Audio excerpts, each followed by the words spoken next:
among this metal cutting and Mexican banda music, here we sit to try to come up to an understanding of what do we want to share. Would you agree on that? Ooh, yeah, that's a good one. So what do we want to share about? I think you brought some notes. Yep. And Go before into you that. go into the notes, I'm very interested to know if this is something that you were thinking of for at least a night, or did it just came I That know. what I wanted to share. what you have there? No, I think there's like a lifetime of observation that I'm trying to distill down. These are like, for me, the things that I want to talk about are really big topics. Trying to bringing them down to an understanding that becomes common sense. That's the idea. This is the episode number 1 of what we're trying to achieve as whatever medium allows us and whatever language we can, which is not definitely English, our mother language, Right. but we try and do our best. That's right. But it's interesting because we can also do it in German, which then Yes. would be my mother language, and in Spanish which would be your mother language. So it's an interesting way to experiment with that. And I'm down to try different languages where you see how that affects. So before you open it, because I'm interested to see the intuitive aspect of it, of what we're speaking, would you say it is somehow connected? This idea of bringing people together in community, precisely language, which is in a way something that made people spread, and the root of the culture is always hidden within the language. Would you say that if we manage to make this successfully, in a way I learned German, you learn Spanish, would you say I will be able to understand you better? Oh, for sure. I believe for sure. At the end, we all speak the same language. It's human. So when I was traveling through Southeast Asia, for example, I'm somewhere in Indonesia and I speak 10 words or something. Thank you, bye-bye, good How do morning. you say thank you in Indonesian? I don't remember. Okay. That's 20 years ago, man. Sorry. I don't know. Just out of the Damn. question. Look Yeah. out. Okay, Whoops. good. Anyway, so I remember, when I would go to the market and I meet some old grandmother that is cooking there and it's like, this smells good, I want to eat this. We would be totally and perfectly able to communicate and get the point across just with gestures and just a clear body language, basically. It kind of comes down to that. What about people that cannot speak and only communicate through sounds? That's a different story, because after all, language as it is, it's just a beautiful harmony of sounds. Right. I can try to speak German. Ich spreche ein bisschen Deutsch. I have ein bisschen Deutsch gelernt. Uh-huh. Aber okay, his accent is from this area. Or you speak German, but you speak certain German. He's Right. from this. This attachment towards what we are according to what we speak, right? Well, it's like how could you say that? It's like a form of our diversity, like a shape that our diversity takes, that we are aware of.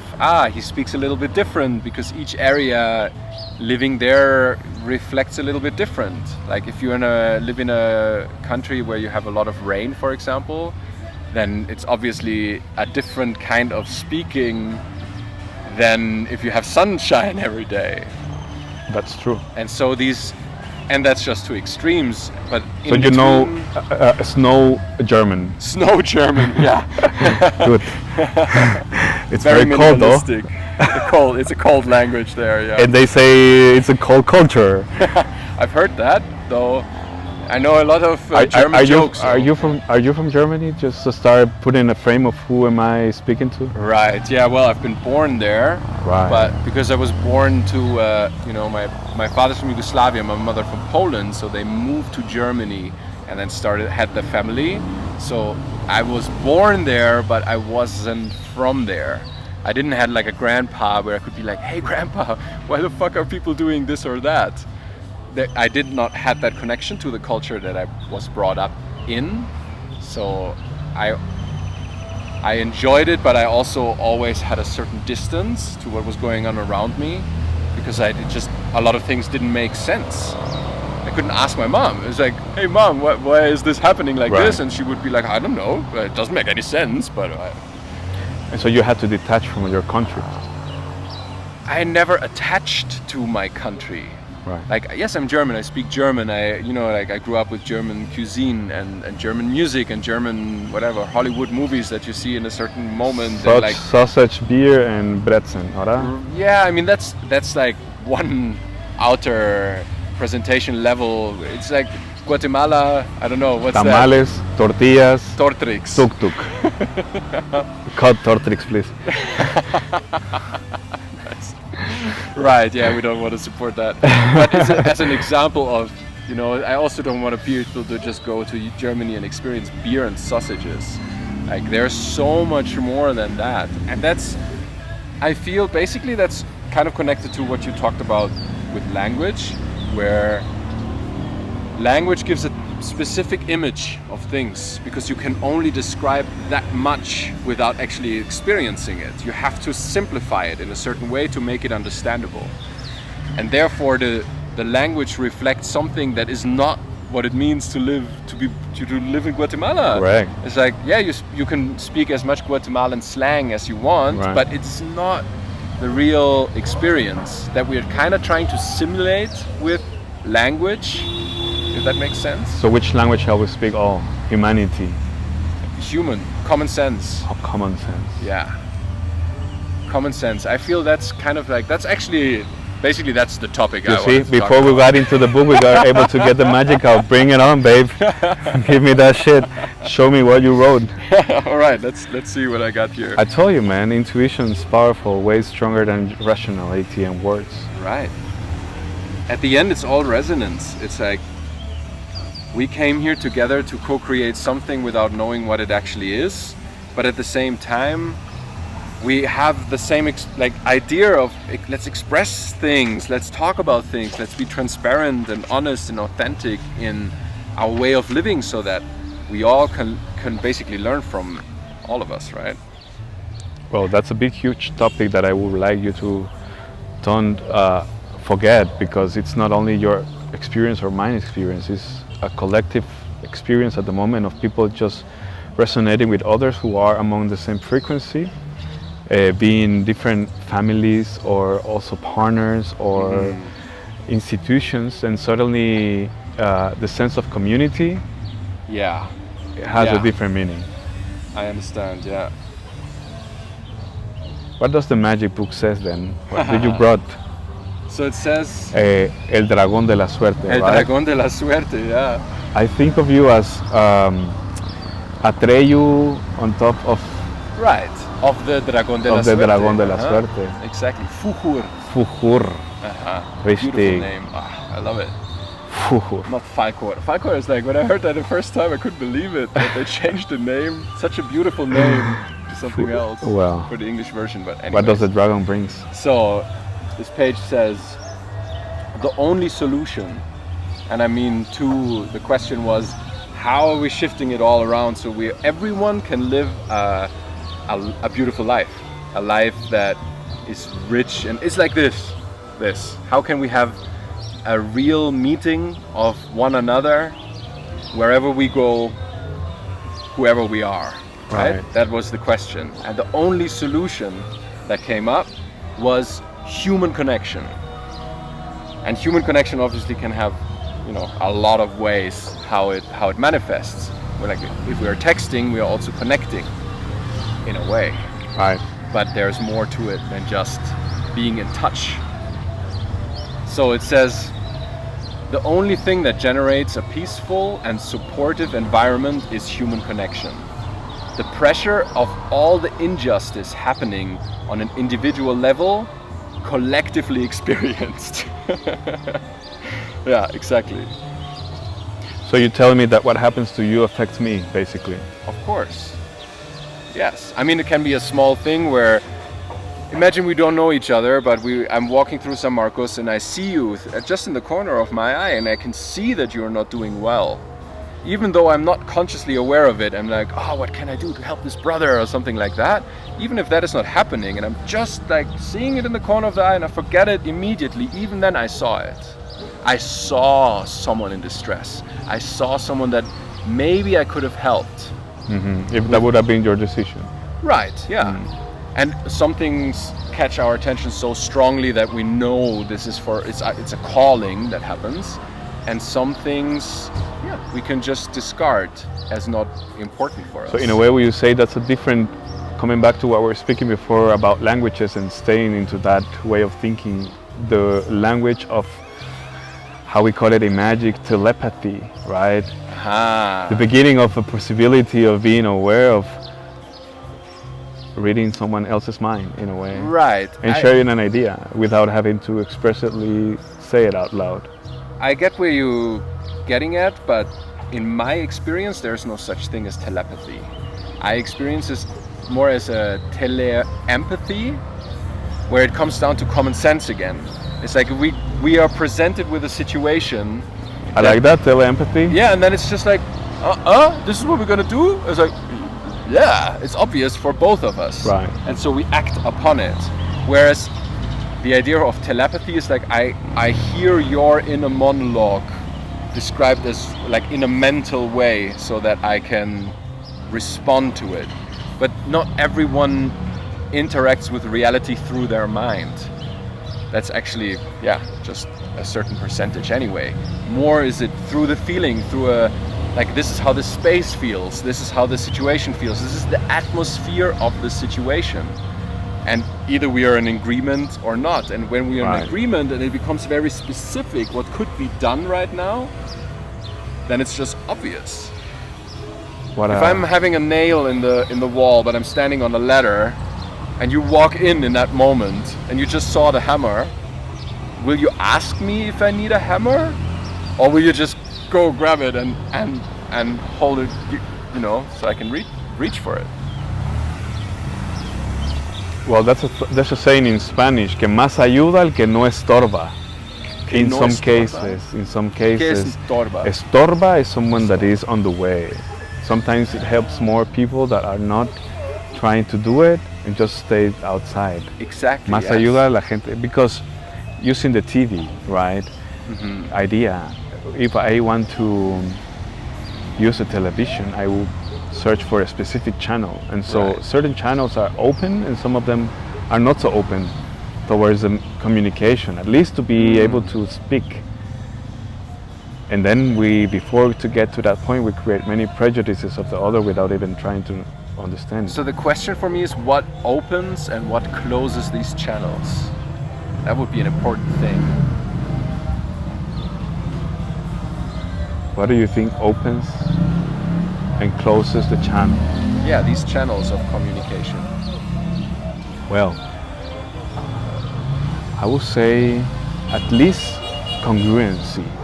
To be congruent within the people that are thinking, speaking, and acting according to themselves first, and then to others. Right. And to be aware enough to perceive that subtle difference of others. Right. And trying to show interest. It's an active, passive communication. Every channel needs, I think, you need to turn on the TV, right? And search. And then once you find a channel that resonates, at least for that moment, doesn't have to be the same one forever. Right. But just try to at least nurture it with actions. And sometimes the channels are just hard to maintain. Yeah. Because it's not like we're going to be in the same channel. You have a complete different reality of mind. Right. And therefore, how can we still be able to communicate without having to disrespect your time, your effort, your energy, your family, your patience? Right. And that requires clear communication to begin with, in order to be able to communicate what I want, what I need, what my boundaries are. Especially boundaries. It's so easy to speak about love, but when it comes down to boundaries, it was interesting for me when I arrived here, and back then it was all about Tantra, or everyone was speaking about Tantra, right? And so someone asked me, hey Darko, what do you think Tantra is, or what is it for you? And what came out really made sense for me, and it's the respect towards any boundary. It's an act of love that respects every boundary. And for me it translates into if we would be intimate, Yes. and I grab you in a way that you feel uncomfortable with, Right. because it's like, oh wow, this is a bit fast, you know, it's like, Right. and if you communicate that, of course I will respect that boundary. Like, we're in love, so there's a moment of. But it requires meeting. communication, right? Right. Also, communication in that moment cannot necessarily, or it's not Absolutely. always that open. Right, yeah, it does require the courage to speak what you want. And it's sometimes difficult because we feel that, well, there's so many ways that we could feel so it's not happening. But usually it's like, yeah, a fear of being rejected or not understood, or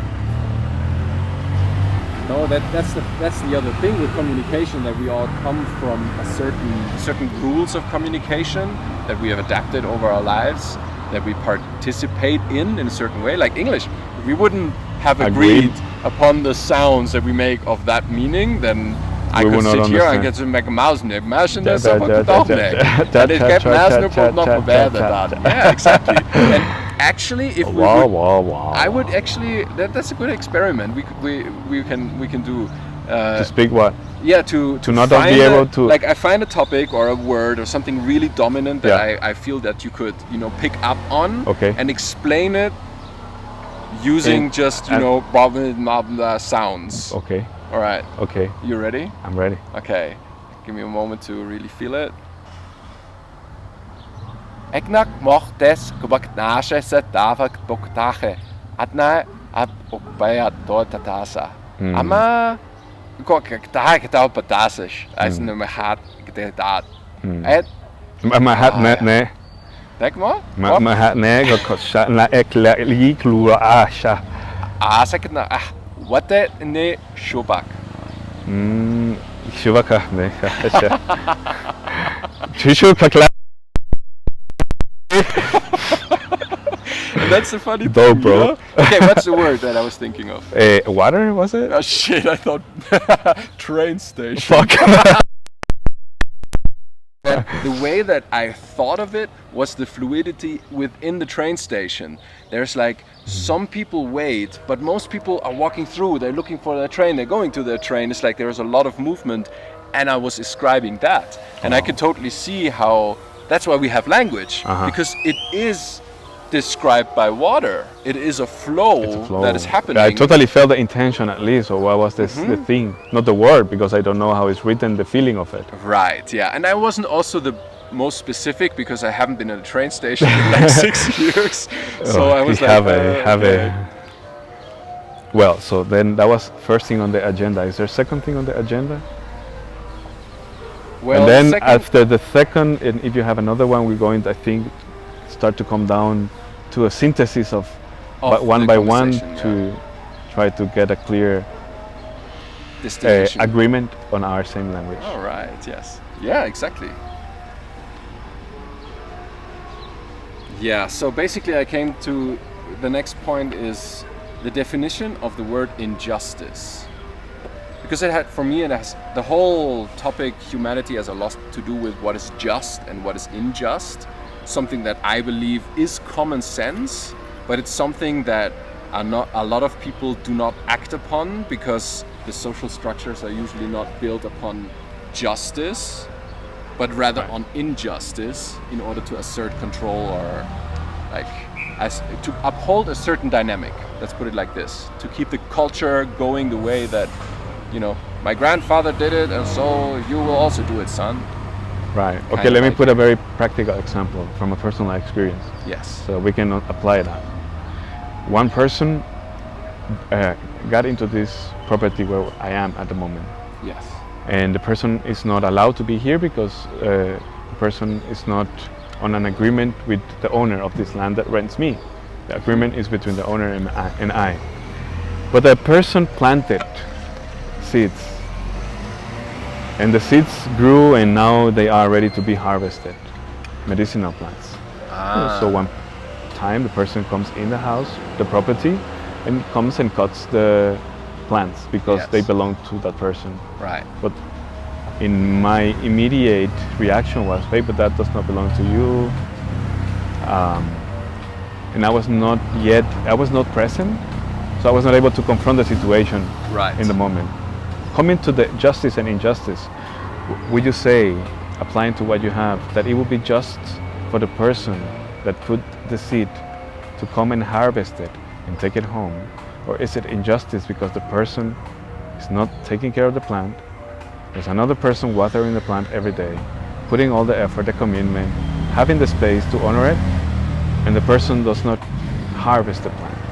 Right. Is it an applicable scenario on justice and injustice? I would say so. I would say so. Although the answer is not it's not like he's right or wrong. No, at because all. Not at all. for me the answer really at the end is it's a communication issue. That's how I would say. But coming to justice, I think just the fact not explicitly doing it or judging the person, would you say that it would be just for the person to harvest what has not been planted? What has not been taken care of? No. I feel that he for sure deserves a part of it because he planted it in the first place. Right. Without him planting it, it wouldn't be there to be watered. Of course. But it also needs the respect towards the work and effort put into place in the time that he abandoned it. And yeah, and that comes with self-respect at the end, I'd say. It's like, hey, yeah, man, like I just got so much whatever weed, whatever they planted, okay? So, yeah, well, here, have some. Thanks for taking care of it. Mm-hmm. Because at the end, you know, if you understand the situation, if you see someone just walking into your garden and taking something and walking out, that would obviously feel like a transgression. But if you have the time and the space or the ability to connect with that person and it's like, hey, who are you? What's the story? Like, why are you doing this?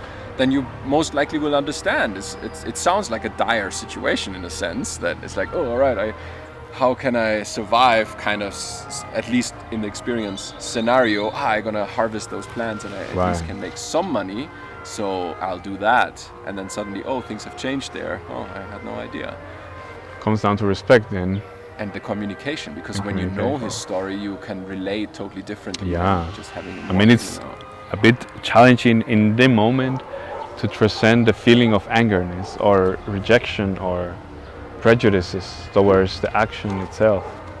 Okay, but I mean, here's the main point about the whole thing. Okay, let's get the book out then. Yeah, the book is gone. Book is gone. Listen, it's like the saying goes, respond, do not react. The reaction is anger. The body is ready to defend the transgression towards your home space unit where you feel safe, like into your territory, you could say. Right. But because you have the ability to respond, you take that one breath and realize, okay, what is actually happening? It's like, is this a guy coming in here to steal something, or is there more to it? And there's always more to it. So by opening for that, you learn to respond. And for me, that is the ultimate responsibility, to be able to respond to the situation, not react. Reacting is easy. Oh, I feel like that. I just like, right. And I feel that is also common sense. You reap what you sow. It's like, come on, there's literally that saying in any language I came across so far. This principle of you'll get what you give. So if you are giving aggressive responses to a situation, what are you going to get? Right. And yeah, I get it that a lot of people feel threatened by the situation and therefore, you know, respond aggressively, basically. Mm-hmm. But for me, that is not a sign of being present. Okay, so summing it up, you will say then that respond and not react will cover point number 1, point number 2 of what we spoke today? Yes, absolutely. Because you see him walking in, you take that one breath, you feel the energy, you feel ready to respond. If it needs to be physical, you will be there, and that's all right. It's good to have that. You can be as good as you dare to be bad, basically. Right. But dare to be bad, not as bad as you are. So you can be as good as you dare to be bad. I'm ready to take action if someone walks into my space without my permission. But I also have the ability to be like, yo, who are you? What's going on? Right. Well, it takes lots of temperance. Right. But that's balance. That's the middle way. That's like all the mystery schools, all religions, all are talking about that exact approach towards life, where you don't act out of fear because you know it's there for a reason. You know you have everything it needs to solve this lesson or to go through it, to learn from it, to expand, to move on, and not just let it escalate because, you know, like, I don't feel like talking to this guy right now. It's like, yeah, you can feel like that, and then it will be a different lesson, but you can also take that one breath and be like, yo, who are you, brother? Let's try to figure this out, because I don't feel comfortable with the way that things are right now, and I need to clearly address it. Like this, it needs to be resolved. Right. I always perceive presence as a step back. You perceive I it perceive like that? presence as a step back. Right. I literally in the moment see myself taking a step back of myself Yes. and trying to even imagine and visualize how important is that for the magical act to Yes. visualize me in the situation, and then it becomes easier. Like a very practical strategy, down to earth, to be present is to take a step literally back. Even Exactly. physically, you're there, take a step back Yeah. and watch yourself like, oh, look at This that is dude. what's happening. Exactly. And then I think it's easier to solve oneself because I can never lie to myself. Of course. Can No, lie, it's not about lying to Right. yourself, right? right? It's- But that's it's just- another thing, eh? Like lying to oneself. It's easy. It's It's easy. You know yourself. No one knows yourself as good Better as you than do, you so do. you know how to lie to yourself. This time only I'll make an one. exception. You know? Yeah, only today. Yeah. Only. Yeah. This one more cigarette. One more. And I understand it. Like we all go through that. But that's basically these repetitions of something that we do again and again that are a habit. Basically, a habit is many repetitions of the act of doing something. That's what we can change. It's just that we are comfortable with how it is, and therefore it's convenient. It's convenient. And therefore it's like, why would I regress into something that is less convenient, even though it feels more real? And that's the courage that, you know, people will sooner or later develop through the stress and the friction of their situation. Yeah, in that time. So I'll actually read it after all. Yeah. The injustice Please. definition is a stagnation and consequently a friction within the energetic system. Because that's how I step friction back. is needed, very needed to start a fire. Today, speaking in a new moon in Aries, Right. with the intention of fire, astrologically speaking, fire does not come out of water. Right. It needs friction. That's the start. Right. If there is no friction, there is no tension. Aries is Exactly. not light. Vida. Straight with the head. With the head. Give me a head, bro. New moon in Aries. Right. And so that tension then creates the friction that allows the fire to be constructed. In this case, this constructive fire. Right, because any limitation can be used to further any idea, any principle. It's just that it's unjust when that friction is left there. It's like basically any friction that you meet, whether it's creatively or personally or spiritually or physically, is in a way there to overcome. It's not there to stay. It's a moment thing, like you practice with it, okay, I want to do a handstand, I cannot, you keep practicing it, there you are, can do a headstand. But in that moment, the limitation of not being able to do a headstand disappears. Right. And so it's important to be able to address the things that create that initial friction, that initial start for an impulse to come out, and dissolve it, let it behind, like it doesn't matter anymore. It has to lose its power over you. Otherwise, you're in a cycle. You'll go through it again. Like, you Right. still haven't learned it. I think I got the point, I would say, of this first impulse that we're giving to our conversations. And I will Yes. put it in a very practical way of remembering to not to react. Respond. To respond Do and not react. do not react. Or don't react. Respond. And Either way. and in that same way, and in that way of thinking, maybe it's also how we put out this message. It's not necessarily to have a Sagittarian explosion of content of social media that is at the moment so saturated, Right. but just allow that magnetism, natural magnetism of the first impulse that is generated with the impulse to not react but to respond to whoever Right. is there. I consider myself at the moment un representante autoconvocado ante la Federación Intergaláctica Aha. to represent human, what we were speaking before, the one that speaks human language, Right. with those who speak sure. Yes. Interesting. I consider myself a representative of a specific future timeline that I see coming for all of us. More easy if we all behave differently. Like if we consciously start accepting the challenge of life by changing our habits into something that is more like this, respectful and understanding, in order to step exactly in the same thing, into human and a common sense human Agreement. communication. Communication. Yes. Well, how would be the symbol, the physical symbol for finishing a conversation in human language? A hug? Sounds good to me.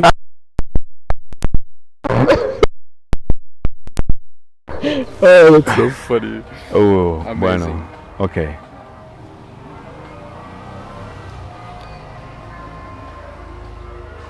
Final words?